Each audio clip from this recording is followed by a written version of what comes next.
Welcome to the DCTV 4-H Kids Evenings News Show. Help us keep our news show on the air by becoming a sponsor. You can buy a sponsorship by calling 970-677-4119. That's 970-677-4119. Now for the news. This story is from the Denver Post. Teenagers with conduct and substance abuse problems are more likely to die young, Colorado research finds. Teenagers with serious antisocial behaviors and substance use histories are more likely to die prematurely, according to a new study by research with University of Colorado Boulder. The study, which was published in Addiction Journal, found that conduct disorder, a mental health disorder that involves aggressive behaviors such as property destruction, lying, and thievery in use, may be as much as of a predictor of early death as substance abuse. We all know that substance abuse is bad and puts you at risk for a substance overdose and the like, said John Hute, director of the university's Institute for Behavioral Genetics. What we found here, it wasn't just substance abuse that was the problem. Hewitt worked on the study with Richard Border, lead author and graduate student from the Institute. For the study, researchers follow 1,463 youths in their mid to late teens who have been arrested for referred to counseling for substance abuse or conduct disorder for about 15 years. The teenagers are now in their early 30s. Researchers found that 62 of teenagers, more than 4% of the group, have already died. The deaths were mostly substance related, but also induced traffic related deaths, suicide, and deaths from assaults. The study also follows 1,399 teenagers' siblings that found that about 2.4% of them have died. The people were talking about engaging in risky behaviors of all kinds, of Hewitt said. About the teenagers are more prone to premature death. They get into trouble with the law. They get in trouble with each other. This story is from the Journal. Want to be an astronaut? You need to do stuff, learn stuff, says former NASA astronaut Rick. Speaking of a nearly full house in the museum's auditorium, Hybe showed a video that includes scenes from all three of his space shuttle missions in 1991, 1992, and 1994, and he had lots of stories to tell. The 1992 voyage was assigned the task of capturing and repairing of a wayward communication satellite. This project involved 3 instances of extravehicular activity, and the third required 3 workers to participate in a spacewalk, the only time to date in which 3 astronauts have been outside the spacecraft at the same time. This final EVA lasts 8.5 hours and succeeded in repairing the satellite. Being an astronaut is a risky business, he said. A total of 280 men and women have become astronauts and 14 have died, a very high 5% rate of loss. Eating in space was a topic Hybe took up with considerable pleasure.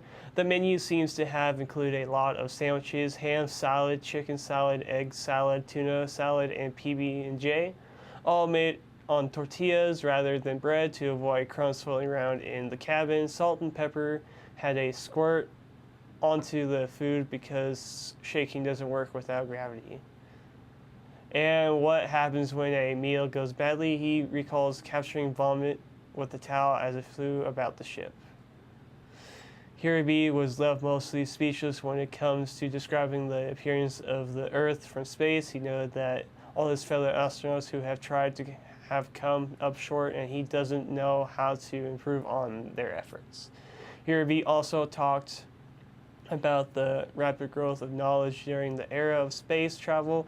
We have learned, for example, a great deal about the enormous expanse of our universe in the last decade alone. He said astronomers have concluded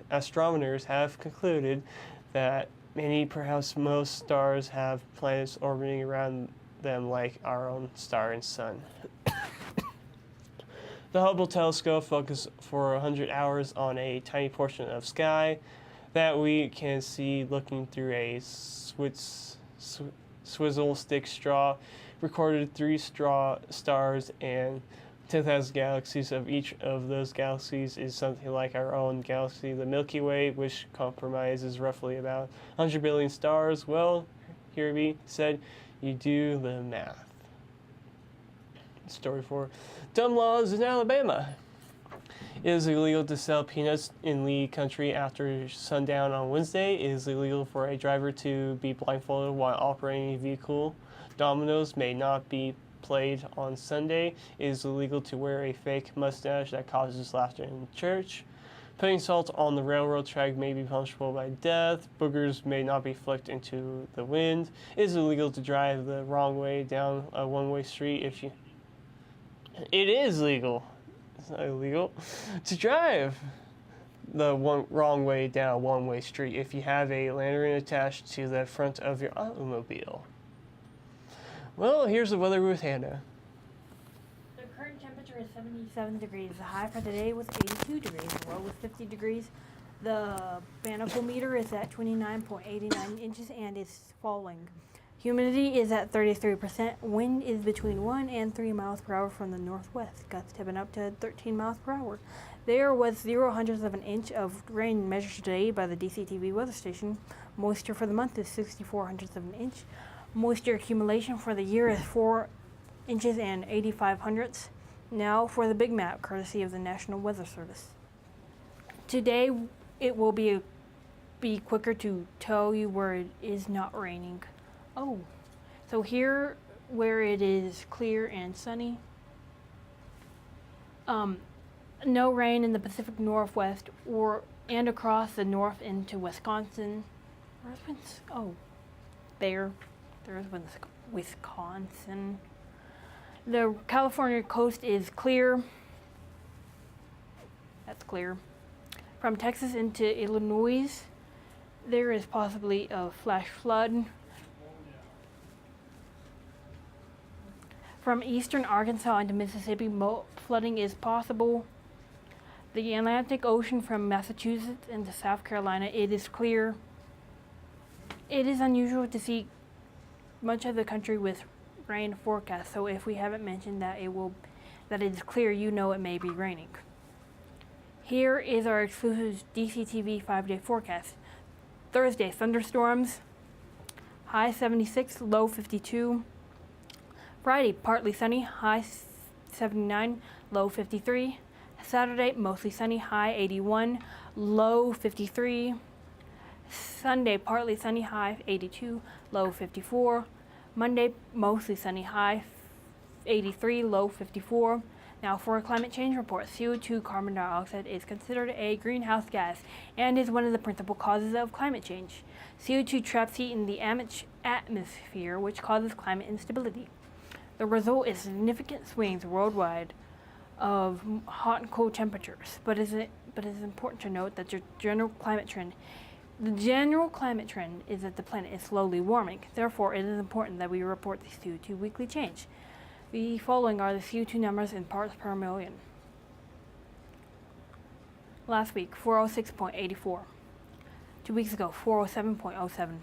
Last year, 404.47. 10 years ago, 383.57. 50 years ago, 325.57. Thank you, Dr. Peter Tanz of the National Oceanographic Atmospheric Administration and Michael McGee of the CO2.Earth website for providing this information. Remember, you can help keep our Kids News Show on air by becoming a sponsorship. To buy a sponsorship, just call 970-677-4119. Thank you. Now that's 970-677-4119. Now back to our news director. That's the end of today's DCTV 4-H news program. This is your news director, Oviedo, saying good night and thank you for watching.